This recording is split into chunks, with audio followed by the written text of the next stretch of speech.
মহামারীর পরে আসবে সানাওয়াতুজ জালাজিল, ভূমিকম্পের বছরগুলো। মানে বছর ধরে, বছরের পর বছর ধরে পৃথিবীতে বিভিন্ন জায়গায় ভূমিকম্প হতে থাকবে। কে বলেছেন? নবী সাল্লাল্লাহু আলাইহি ওয়াসাল্লামের কথা কি সত্য না মিথ্যা? আস্তাগফিরুল্লাহ, সত্য না মিথ্যা?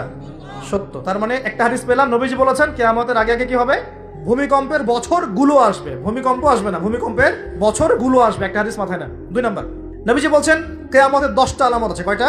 10টা। তার মধ্যে 1 নাম্বার আলামত হচ্ছে দাজ্জাল, 2 নাম্বার হচ্ছে ইয়াজুজ আর মাজুজ, 3 নাম্বার ঈসা আলাইহিস সালামের আগমন, 4 নাম্বার দাব্বাতুল আরদ, জমিন থেকে প্রাণী বের হবে, 5 নাম্বার ইয়েমেন থেকে আগুন বের হবে, ইয়েমেন থেকে আগুন বের হবে, 6 নাম্বার দুখান, ধোঁয়া দিয়ে পৃথিবী ছেয়ে যাবে, 7 নাম্বার 8 নাম্বার 9 নাম্বার।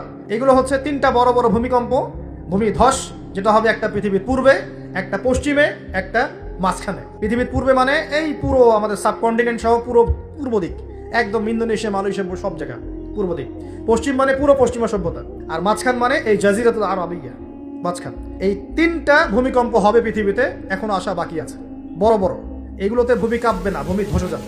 নবীর কথা কি ভুল হবে? আর শেষটা হচ্ছে পশ্চিম দিক থেকে সূর্য উদিত হবে এবং মানুষের তওবার দরজা বন্ধ হয়ে যাবে।